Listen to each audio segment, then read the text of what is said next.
Hey there, welcome back to the channel. Moving along pretty good. I was out in the shop today, had to do a little bit of work on the Wrangler, just something minor. I had to get the inner fender wall back in after doing some other work on it. I've been driving around without it.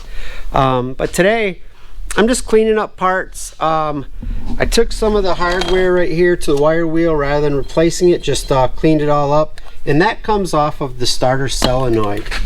So I'm going to take this to the wire wheel a little bit, trying to clean it up. It was still working when I took the Jeep apart, so I'm hoping I don't have any issues. It has this cap, which is kind of unique. I think it's some of the older versions. I don't know if they still make them like this or not. Excuse the mess on the... I'm going to set you down a minute here. So, I don't know if they still make them like this or not, but this is pretty cool because it's got this cap, and that's the push start. So if you're troubleshooting and you're working under the hood, you don't have to go around the key. Just leave the key turned in the on position and hit that button. It's the same as a floor starter or the key switch to start the Jeep. So I'm going to try to get this cleaned up as much as I can on the wire wheel.